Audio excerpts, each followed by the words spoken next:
안녕하십니까, 헬마드입니다. 바벨 숄더 프레스와 덤벨 숄더 프레스, 바벨 벤치 프레스와 덤벨 벤치 프레스, 바벨 컬과 덤벨 컬, 바벨 리스트 컬과 덤벨 컬 등 대부분의 중량 운동은 바벨로 수행할 수도 있고 덤벨로도 할 수 있습니다. 중량을 더 많이 치기 위해선 바벨로, 좀 더 세세한 자극을 위해서는 덤벨로 운동하면 된다 정도로 알고 계시는 분들이 많죠. 오늘은 각 운동 방법의 장단점을 모조리 정리해 볼 겁니다. 오늘 이 영상을 보시고 머릿속에 바벨과 덤벨을 어떨 때 사용하는 게 좋은지 정리되고 나면 목적에 따라 운동 루틴을 설계하기가 훨씬 수월해집니다.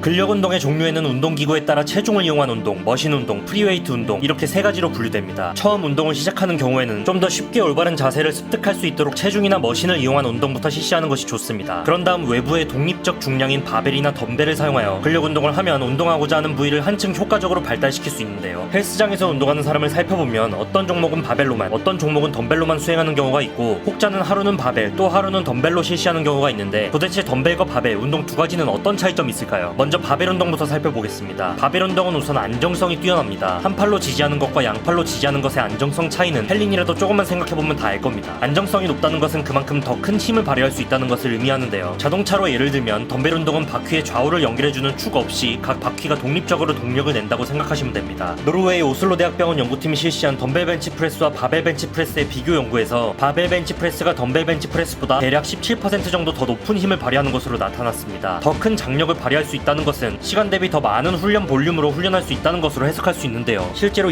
2017년 센펠트 연구팀은 훈련 볼륨과 근비대 사이의 관계를 확인하기 위해 관련된 15개의 연구를 메타 분석한 결과 훈련 볼륨이 증가할수록 근육 증가율이 더 높았다고 합니다. 바벨 벤치 프레스의 경우 고중량을 다루기 때문에 근육에 강한 자극을 주고 주요 근육인 대흉근을 최대한 활용하면서 동시에 협응근의 개입을 이끌어내 최대한 많은 근육에 자극을 줄 수 있지만 보조근으로 사용되는 작은 근육까지 자극을 주기에는 한계점은 있습니다. 대부분의 바벨 운동은 덤벨 운동보다 무겁게 수행함에도 난이도는 더 쉽게 느껴지게 되는데요. 심지어 양쪽 팔 혹은 다리의 근력의 차이, 즉 불균형이 있더라도 바벨을 사용할 땐 그다지 티도 안 나며 컨트롤이 쉬운 편이죠. 웨이트 트레이닝에 입문하는 초보자라면 바벨로 먼저 출발하는 것이 좋습니다. 무게가 올라갈수록 운동을 수행하는 데 있어서 바벨이 유리하고 안정적입니다. 보통 100kg의 바벨 벤치 프레스가 가능하다고 하면 한 팔당 20에서 30kg의 덤벨 벤치 프레스를 수행하게 됩니다. 이것은 바벨 운동이 기랑근 등 안정화 근육을 많이 사용하지 않기 때문에 가능한 일입니다. 근육을 얻으려면 점진적 과부하가 필요합니다. 더 많은 무게를 들여야 한다는 것이죠. 바벨과 덤벨 모두를 이용하여 이걸 수행할 수 있지만 바벨을 이용하는 게 더 쉽습니다. 바벨 운동과 덤벨 운동 하나만을 한다고 했을 때 바벨 운동의 경우 안정성을 바탕으로 고중량 트레이닝을 수행하면 같은 시간 대비 더 많은 근육량을 얻을 수 있는 건 사실입니다. 그럼 바벨 운동만 주구장창 하면 될까요? 그렇지 않습니다. 웨이트 트레이닝 시 덤벨 운동을 섞어주면 다양한 장점을 얻을 수 있습니다. 덤벨 운동은 가동 범위가 바벨 운동에 비해 넓습니다. 또한 덤벨로 수행하는 경우 바벨보다 이완과 수축 경로에 있어서 훨씬 자연스럽습니다. 예를 들어 바벨로 하는 벤치 프레스의 경우 바벨이 몸에 걸려 내릴 수 있는 부분에 한계가 있지만 덤벨 프레스의 경우 제약이 없기 때문에 최대로 가슴을 이완시킬 수 있습니다. 덤벨 벤치 프레스를 살펴보자면 대흉근 전체 가동 범위에서 동작이 이루어지기 때문에 가슴을 모아주는 중앙 부위와 바깥쪽 근육을 키우는 데 효과적입니다. 또한 덤벨을 들었을 때 균형을 유지하기 위한 상완 삼두근, 삼각근 같은 근육들을 함께 발달시킬 수 있어 강하고 안정된 상체를 만들 수 있습니다. 가동 범위를 최대한으로 활용할 수 있기 때문에 근육의 자극, 이완, 펌핑 면에서 매우 유리하고 섬세한 부분까지 신경 쓰고 싶다면 덤벨 운동이 제격이라는 것이죠. 또한 덤벨 운동은 바벨보다 불안정하기 때문에 불안정성을 잡기 위한 길항근과 코어 근육을 더 활용하는 특징을 갖고 있습니다. 실제로 2014년 캠벨 연구팀이 실시한 바벨 프레스와 덤벨 프레스의 코어 근육 활성도를 비교한 연구에서 덤벨 운동이 바벨 운동보다 코어 근육이 더 크게 활성화되었다고 보고하였고 다른 연구팀의 분석에서는 덤벨 프레스가 바벨 벤치 프레스보다 길항근 활성이 더 큰 것으로 나타났습니다. 또한 바벨이 얻어다 주지 못하는 덤벨 운동만의 특징이 있는데요. 바벨 운동의 경우 몸의 한쪽 부분이 더 많은 자극을 받아도 이를 교정하기가 쉽지 않습니다. 그러나 덤벨 운동의 경우 편측, 즉 한쪽 운동이 가능하기 때문에 불균형한 부분을 바로잡기에 용이합니다. 또한 좌우가 완벽히 일치된 자세로 운동을 한다면 점진적으로 신체 불균형을 바로잡을 수 있습니다. 덤벨 운동은 높은 자유도로 다양한 근육을 세분화해서 자극할 수 있게 해줍니다. 예를 들어 바벨 운동에서는 하지 못하는 사이드 레터럴 레이저와 같은 것들처럼 말이죠. 이러한 특수성으로 인해 실제로 병원 등 재활 환경에서는 바벨보다 덤벨이 주로 활용되고 있습니다. 덤벨은 양쪽이 각각 움직이기 때문에 몸통에 걸림없이 자유롭게 운동을 수행할 수 있다는 장점이 있지만 앞서 말한 이유들로 인해 고중량을 다루기 힘들고 바벨에 비해 안정성이 떨어지고 이에 따른 부상의 위험이 있는 편입니다. 결론, 바벨과 덤벨 모두 각기 다른 장단점을 갖고 있기 때문에 어떤 운동이 더 우월하다라고 할 수는 없습니다. 그러나 두 운동 간의 차이점은 확실히 존재하기 때문에 첫 번째로 본인의 현재 신체 상태와 목적을 객관적으로 파악한 후 두 번째로 이에 맞게 웨이트 프로그램을 적절히 설계하는 것이 가장 효과적인 방법일 것입니다. 특히 초보자는 바벨로 충분한 힘과 근육을 얻고 경력이 조금씩 쌓이면서 덤벨 운동들을 익히며 부족한 부분들을 채워나가는 순서로 운동을 배워나가는 것이 합리적이라고 판단됩니다. 오늘 내용 유익하셨다면 구독, 좋아요, 알림 설정 부탁드리고요. 다음에 더 재밌고 유익한 영상으로 찾아뵙도록 하겠습니다.